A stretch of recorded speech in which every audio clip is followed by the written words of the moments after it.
Hit Season 2. And what we thought was going to be a very close group here, at least between these three players, aLive, Zest, and Dark. Zest is just shutting down aLive hard here in the first game. We'll see what he can do here in game number 2 on Frost, up against aLive once again.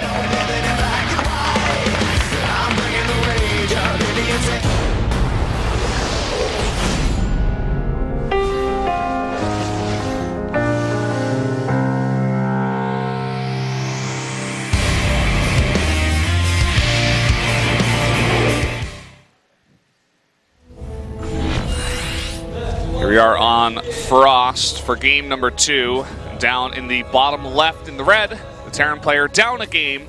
It is aLive. Man spawning here at the top left side. He's one game up in this series. It is KT Rolls' Zest. Very convincing win there from Zest in that previous game. All of the confidence is going on his, it's in his side.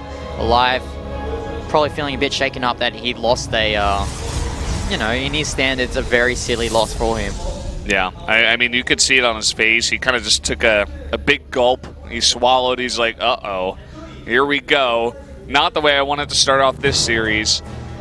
And it looks like this game is going to start off pretty much like the same as we saw on Frozen Temple, the really early Nexus from Zest, and the really early gas from aLive is probably going to get that factory with the tech lab to try and get a quick Cyclone out. And the thing is, if aLive keeps his Cyclone alive, I think he will be able to stay in this game a bit longer, because when he lost that Cyclone to those Adepts in that Mothership core in that first game, it's not really something that you want to happen to you, because that's very avoidable.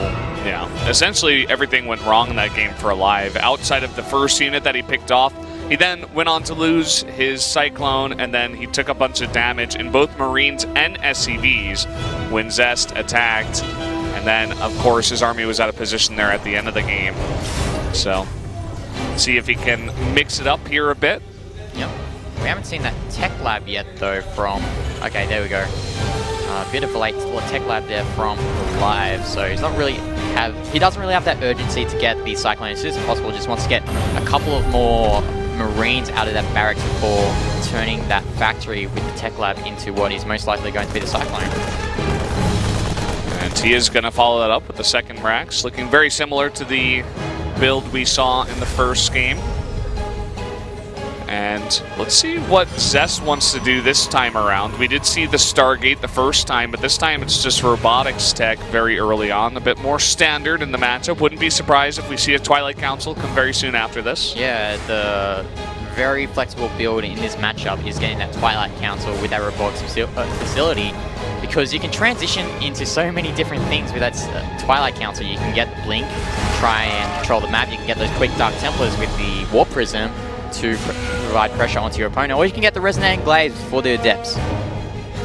Yeah, lots of different choices. This is the kind of build where if the Terran scans, he really needs to rely on stuff like, is there Chrono Boost on the Twilight Council? That'll give him a read on, okay, he might be going for some tech there. If there's not, but he's got both buildings, there could be like a Dark Shrine or something else going on, like an earlier third base.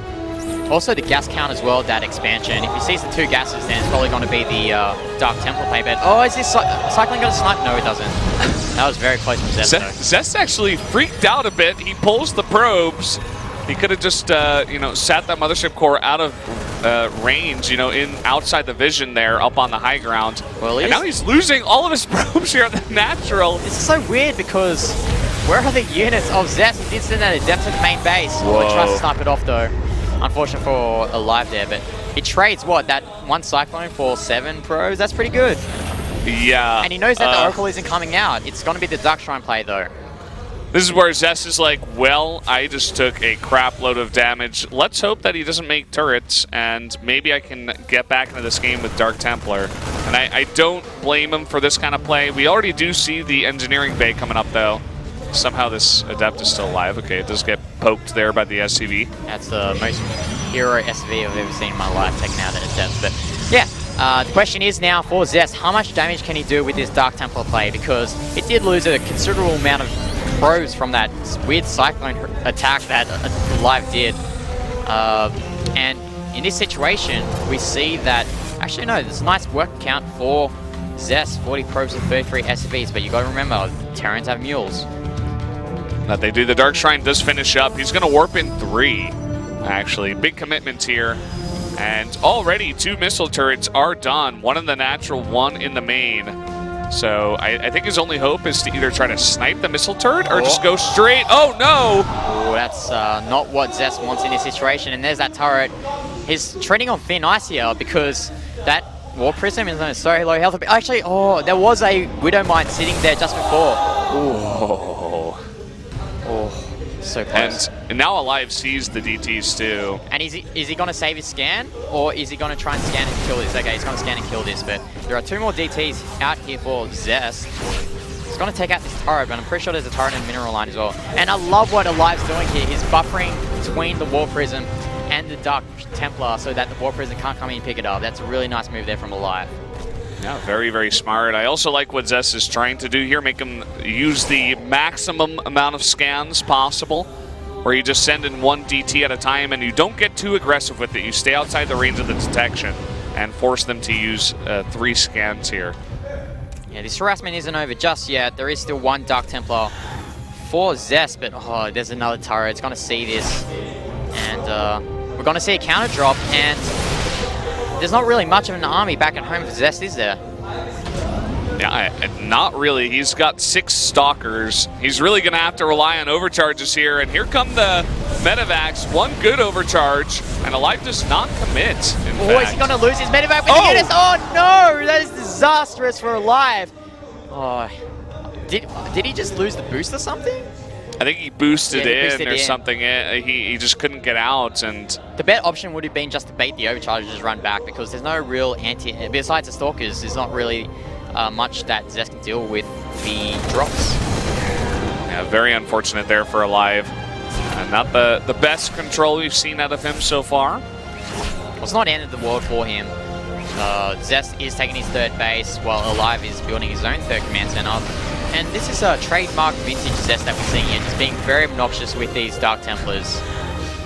Yeah, this looks a lot like what we saw from him in the beginning of Heart of the Legacy of the Void, where he would just basically go, 2 base DTs and get a very fast 3rd base with it, and just get so far ahead because you're doing damage, but also getting ahead because they can't leave their base, the Terrans, while they're dealing with the DTs, but you're also getting the damage while getting ahead in the economic race. And Terrans couldn't really figure it out for a while, but it seems like they've learned to deal with it by now. Yeah, the game that shows how powerful Zest did with that build. Oh, is he going to pick it off? Nope. Wow, barely gets away. The series, I was going to... Oh, actually, all that thought is we see a counterattack coming from aLive at the north side of the map. Widow Mines are mine... No, okay. They do get borrowed, but back to the thought I was going to say before that attack at the north side was that the series that showed how powerful Zest was with that build order was against Tager in that round of 8 series. Oh yeah. That's a series that I kind of want to forget. Like, Zest kind of just made him look silly, and yeah, he's doing a really nice job with the, he's making the most of what he's got at this point, and now he's actually ahead somehow, some way. And he's coming in for an attack now. He's picking off unit after unit, and a lot of aLive's units are out on the map. It snipes the Observer though, so no high ground advantage, but it doesn't really matter because Blink Stalkers just go up onto those Liberators, takes them out of the game. We see a Widow Mine drop here at the expansion, but I don't think it's going to amount to much. Now what is he going to do? I mean, the army of Zest is right down here near his production. All the SCVs are going to be pulled now, and he could even just force field the ramp and just take out that natural, not even dealing with the DTs that are trying to stop that attack here. He's even pulled from the 3rd. He's like, oh no, I'm so far ahead of you at this point. I've already done so much damage. I don't need to keep my 3rd. It doesn't matter at this point. This game really reminds me of that Maru versus Classic game on Frost a couple of weeks ago, where Classic got to the production facilities of Maru and was just, he was in a very comfortable position, but I think in this case, aLive is not going to pull anything too crazy, and I don't really see Zest losing in this situation. aLive in definitely not the best situation here. GG, Zest going to take a quick 2-0. We're seeing a repeat of yesterday, man. Only 2-0s at the GSL, and now Only 2-0 so far, and very, very one-sided 2-0s at that. Yes, very convincing play from both Dark and Zest, but I don't really care how convincing those games were because our winners match will be Dark against Zest, and that's going to be amazing. That's the marquee match of the night, guys. You want to get your friends in here and make sure they're watching Dark versus Zest. It's the best Zerg in the world versus the best Protoss in the world. The GSL champion against the SSL champion. Exactly. This should have been what the cross finals was. Yeah, and it's going to be an amazing best of 3. I would expect 3 games. I don't think one player is going to 2-0. I will cry if Dark just did 2 all-ins in that series. Well, what do you think is going to happen? Do you think Dark is going to take this or Zest? I think Dark's going to take it because he's probably done a lot of research onto those games that Rogue played against Zest. So he's probably going to take a lot of inspiration from those games and adapt it to his play in this upcoming series. Yeah, for sure. And I mean, Rogue is on a different team from the both of them, so they definitely can talk about that stuff. But guys, we're going to take another quick break before we get to Dark versus Zest. Stay tuned.